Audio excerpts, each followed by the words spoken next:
Welcome to the Stephen Howson Football Channel. This is where I will take you through everything that I do revolving around football, be it that at Old Trafford or elsewhere. This is where you will get your match previews, your reviews, your football vlogs, your scout reports, your transfer talk, your youth reviews, your documentaries and anything and everything revolving around football. I absolutely love this game. Do me a favour and subscribe. Thank you for watching.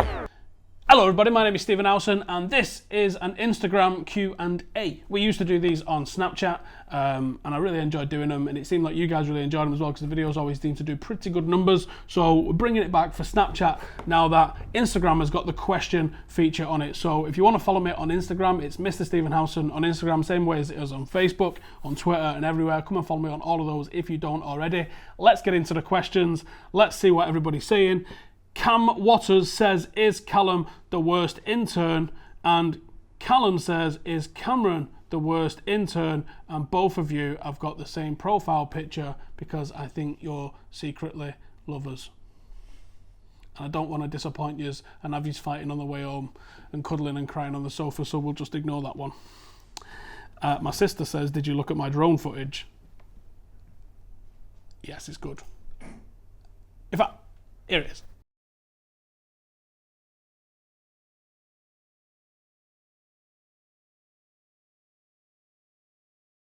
Victoria says, would you be happy if we signed Hirving Lozano?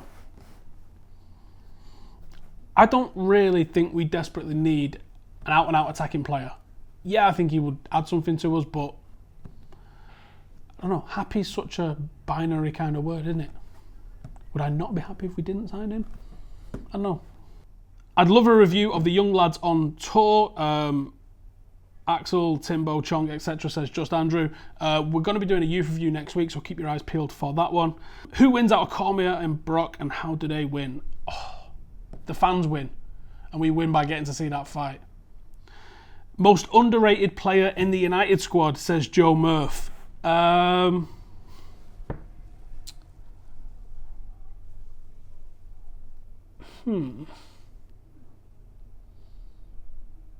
In the squad, probably Ander Herrera, to be honest. I think Ander Herrera is good enough to be starting week in, week out, and a lot of fans really don't like the guy for inexplicable reasons, to be honest.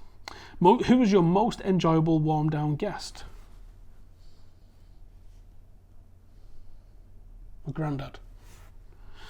Rate the current United squad out of 10. 7. It's got some excellent players in excellent positions, some world-class players in probably one of those positions, arguably two, but there's room for improvement. Thoughts on Willian, says Alex. I really like him because, again, like I said, I don't think we necessarily need an out-and-out attacking player. We just need someone to offer a bit of balance. If you noted when United attack, especially if we're attacking down the left-hand side, Juan Mata will drift in and try and get involved in the middle, or he'll even come over and play a bit of one-touch football on the left-hand side, leaving Antonio Valencia standing there picking his arse on the far side, who's not going to offer any threat. He's not worth switching it out to, nor do we even have the players that are capable, apart from Pogba, of switching it quickly to someone out there. And I think if we did have somebody like Willian that's naturally just going to offer us that little bit more width, that alone enables the back four to have to deal with him. When everybody comes over, it's dead easy. The back four just shrinks in, just stay just narrower than what we've got in front of us, and it's easy to deal with. But if you've got Lukaku staying in the middle, a left winger that stays on the left, and a right winger that stays on the right, then that whole back four has now got 6 metres in between the defenders rather than 4 metres in between the defenders, and it's just that little bit easier. And those are the margins that United have really messed up on that we need to fix, in my opinion. Bring back the Football Manager video soon, says Alex.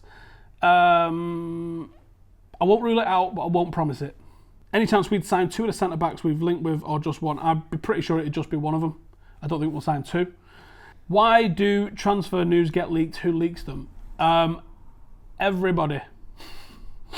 Agents can leak them on purpose. Clubs can leak them on purpose. Like, a lot of the journalists that are worth listening to have got very good context. You already know that, like, Duncan Castles is essentially a mouthpiece for Jose Mourinho, and there's a guy called, I think it was Howard Nurse, basically was a mouthpiece for Sir Alex. There's journalists that get close to managers. Some managers use them journalists. Now, there's disinformation as well as regular information that comes out of them. So you've got to be careful in what information you're being told. Sometimes you'll get told this has happened for this reason, and sometimes you'll get told this is happening when actually that isn't happening. And they want to put false news out there to see what the response is, to play another side. It's complicated. Think Game of Thrones, but with way more money involved and football. It's complicated, the reasons why it comes out, but if they come out, the manager themselves can leak it. The manager if a manager trusts a journalist or somebody, it doesn't even have to necessarily be somebody in the media, they can tell them, and then they end up telling someone, and 6 degrees of separation, everybody can know very, very quickly, especially with Twitter nowadays. Clayton says, how far do I think United will go in the Champions League? You've got to expect to do better than we did last season, because the round of 16 wasn't good enough. But you can't say, oh, we have to get to the quarterfinals. What if we got Bayern Munich in the round of 16? Would you expect us to be beating Bayern Munich or Juventus? Because I wouldn't. You can't really say... I mean, if you're not winning it, realistically, does it matter how far you go? Getting to a final, is it nice? Yeah, but it also sucks if you lose. What was the point in us going to the FA Cup final last season if we didn't win it? You know what I mean? Tom Healy says, do you ever think you would like to watch some League of Ireland? I could hook you up with a ticket to Bohemians. I want to watch enough football as I can everywhere, no matter where it is. I'd like to watch it everywhere, mate. So it's just a matter of time and obviously commitments over here to be able to do that. Will John Chin be on full-time Devils this season? Unless he dies, I would think so. Hashtag RIP John. Top 5 hated clubs, says Hunan. Arsenal, Liverpool, City, Fenerbahce. I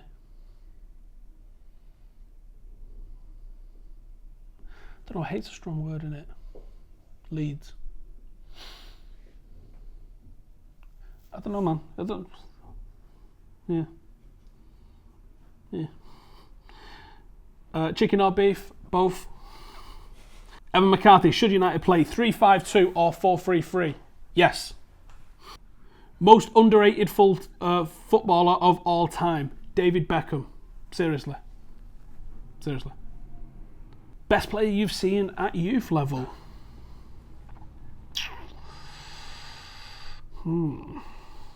Best player I've seen at youth level?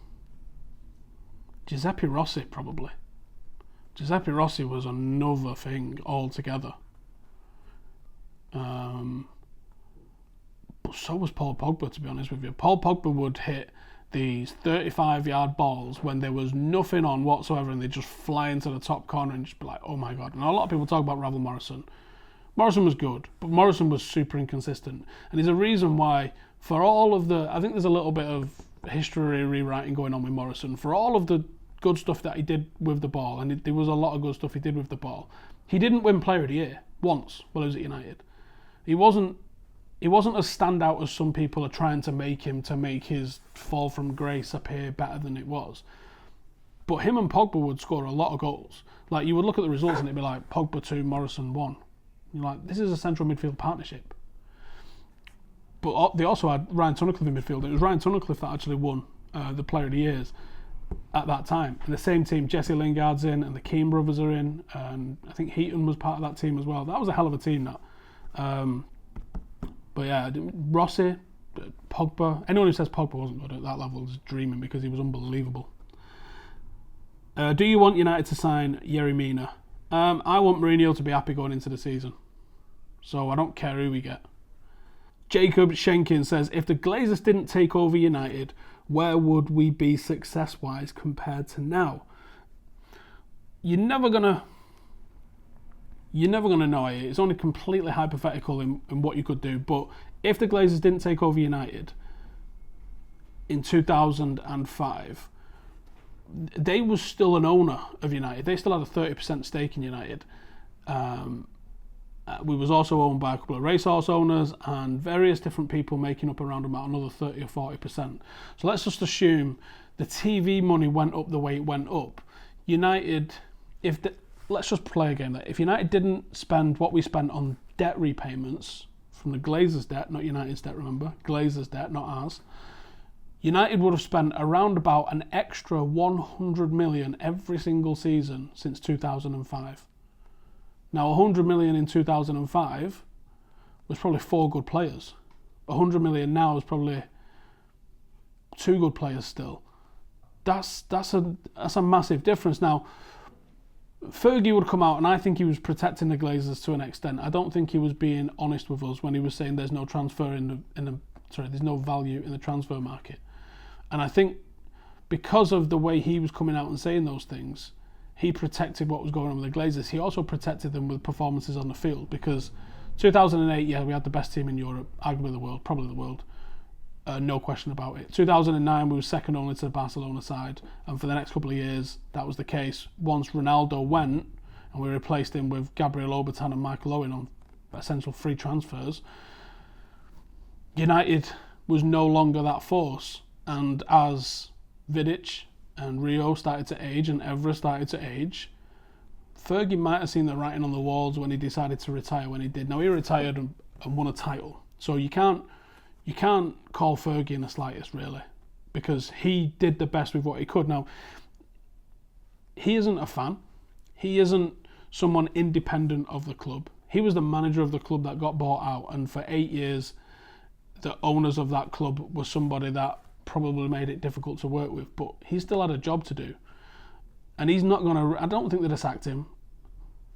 But, Joe, to make your working life easy, you're not going to come and slag your boss off, are you? I think a lot of people think Fergie could have done that, maybe should have done that, but Fergie won the title and walked off into the sunset. So as far as I'm concerned, that side on paper was good enough, but what wasn't was Fergie always used to plan several years ahead. He would always be bringing in players in an age where they would step into their prime while they was at United. That's not the case now, and that wasn't the case when he left. And because of that, United have had to go into the transfer market since he left to buy those ready-made players. And the problem that you've had is, because you've had 3 different managers coming in with 3 different philosophies, with 3 different ideas of how the team should play, prejudices about certain players that they don't want at the club because of prior relationships or the relationships they've had with players that they'd like to bring in, has meant that some of that money, a lot of that money, has been absolutely wasted. So whether or not United have spent 700 million, 800 million, 900 million, I don't give a fuck, because we've spent 1.2 billion servicing the Glazer debt.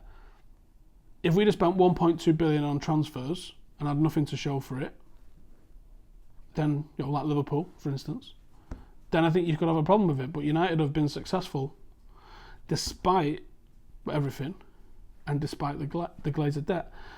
I think you'd have been in a different position if Fergie was allowed to continue the recruitment that he did in the previous 5 years before they joined. So if you look at the 5 years before they joined, 2000 or 2001, we signed Juan Sebastian Veron for 30 million, which is probably a £100 million transfer now, easily.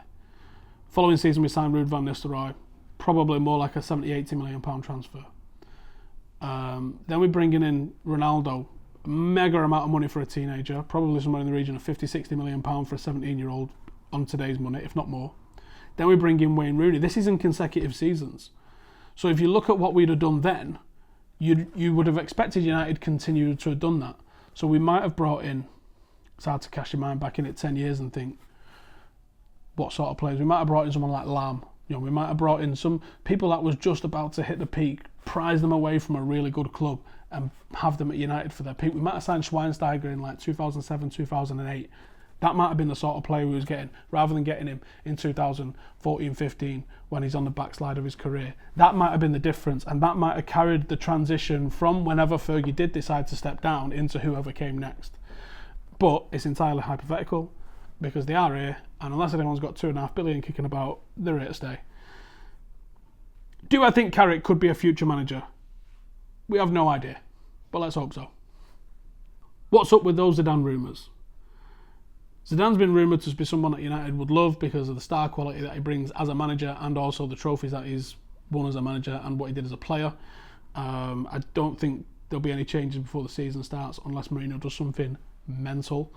But I would think that he'd be one of the people that's in the running for the United job once Mourinho goes, whenever that is.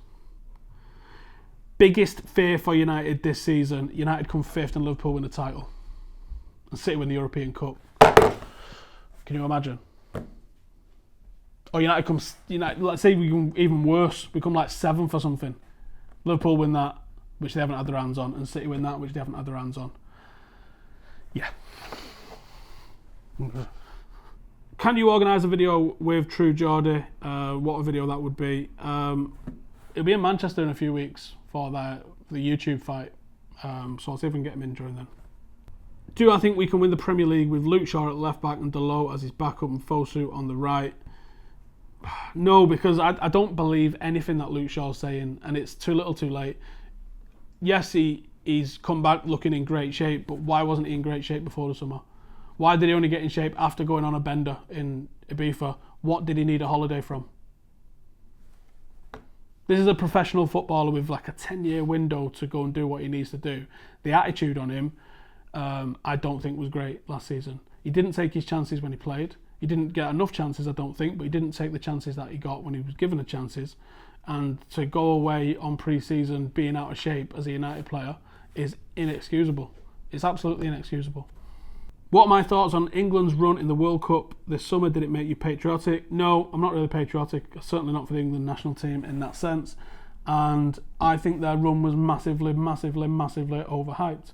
But they won, 3 games? They beat Tunisia. They beat... Who else did they beat? Panama. They beat Sweden. And then they lost to Belgium twice. They lost to Croatia. It's a bang ordinary run. Only team that they faced that was above them in the rankings was Belgium. They beat them twice, soundly. And Croatia was like 12 points or 12 places in the rankings behind them. They drew with them, so it doesn't count. There's nothing in it. They had a real good opportunity to get to a final. And like I was saying earlier, does it mean anything if you don't win it? People are talking about all the progress that they did, like getting to where they got was mad. It kind of was, but they should have got further in the circumstances.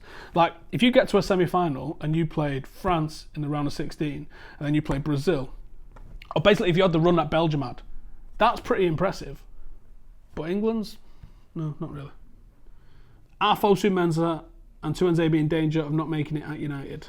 Yeah, they both are, to be fair, and that's not on them, I don't think. It's a case of given opportunities. And this is the problem for all youth players, and it's the problem that is widespread across England. England are absolutely killing it at all of the youth levels, 16s, 17s, 18s, 19s, 20s, but it's a roadblock, and that roadblock is getting into the first team. Because if these players was enabled to get first team opportunities at the rate that they're able to get games as youth players, then you would, in theory, see them go on and achieve what they've achieved at youth level, as a collective, not necessarily individually.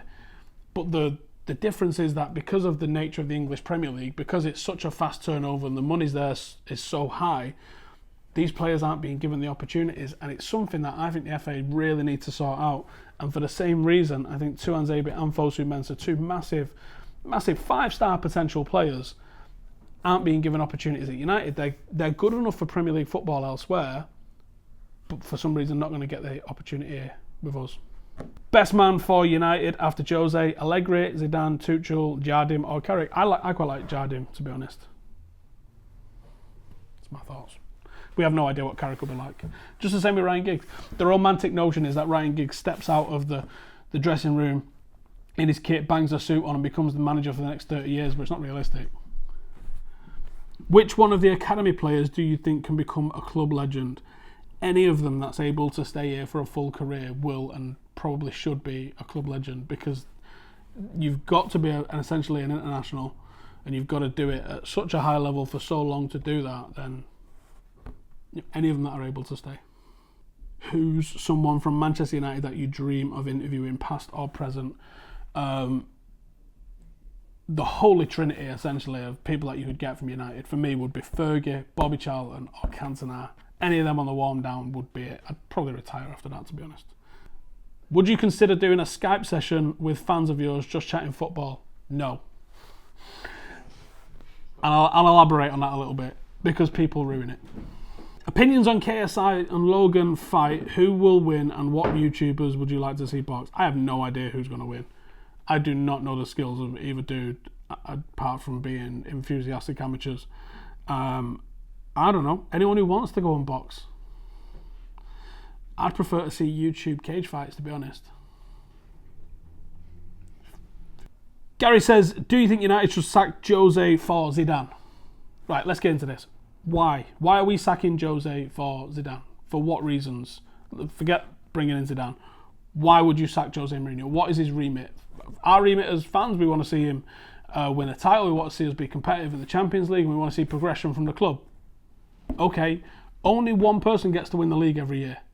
City have spent so much cash on a squad that was already one of the best. Like, you can tell me that they was fourth when he took over. Forget that. Let's look at the reality. That season under Pellegrini, they started off the last 2 seasons under Guardiola. They absolutely smashed it. When they heard Pep Guardiola was coming in, they phoned it in, and their season absolutely fell off. But make no mistake, that was a City team that was challenging for the title that season. And the best players that Pep Guardiola, that guy, has had under his belt have been players that was there from previous regimes. United have not had that, and he's been allowed to just spend some serious amount of cash. Now, I'm not complaining. United have spent money as well. I'm just saying one person gets to win it. And if money guarantees success, and if the problem that people are saying, oh, United should win it, they've spent X, City have spent more on a better team. Only one person gets to win it. They rightfully won it last year. They rightfully won it by a big margin. So why can you sack Jose Mourinho for not being as good as someone who spent more than you, if that's the merit of everything? He's took United forward. Now, whether or not you like it, whether or not you like the style, he's not there to put a style of play on. He's judged by trophies. Does anyone remember what Moyes' style of play was? Does anyone care what Moyes' style of play was? He took us to 7th. That's all that matters. This is a results business. People who start pretending it's not a results business are because they're not winning things. And they try and... Arsenal won the prettiest football cup for how long, didn't they? And how many titles have they won in the last 10 years? Don't get dragged into what Spurs and Liverpool are doing about rock and roll football and good style of play. How is it that Spurs have a better style of play than United when they're not as good as United? Like, how does this even make sense to anyone? If they're not beating us, how is their style of play better? That makes no sense to me whatsoever. So you're telling me that in some games they play pretty football and they win. But if they're not getting ahead of us in the league, that means in some games they're playing pretty football and fucking losing. Is it pretty football to concede goals against teams you shouldn't concede against? Not me. Are United genuine title contenders, says Els? I actually think we are, you know. I think Jose is doing a lot to play down what we're going to do this season because pre-season hasn't been great. I do think we are genuine title contenders. Doesn't mean we're going to win it. For us to win it, I think City have to have probably a serious injury to maybe more than one player and a serious meltdown from Pep Guardiola, which, to be honest, that train's in the station. That's coming at some point from Guardiola. Well, it's all nice, he's nice, but as soon as it starts to get a bit rough for him, he flips out, he wigs out royal. I don't think we're going to win the league, but I think we'll be there or thereabouts. Do you like any other club around the world except United? Yeah, I like loads of clubs. I admire loads of clubs, but I'm a United fan, that's it. If you could change one thing from the day Ferguson retired, what would it be? That it was like 5 days later and it was with a European Cup. What's the worst pizza topping after pineapple? Strawberry. What did you have for breakfast today? I had Weetabix. Right, there you go. That is the Q&A then. If you've got any more questions or you want to get involved with it, keep an eye on my Instagram and we'll bang it on there when the next one is. Thank you guys for your questions. Thanks for tuning in. Subscribe if you're new. We've got some awesome stuff coming out next week for you. We have got a very, very special guest for Monday's Warm Down, which is going to be live. So make sure to set your calendars, 3 o'clock Monday. We've got a very, very, very special guest. And we'll be doing a Q&A section, which you don't want to miss. So come and join us then. I'll see you in the next one.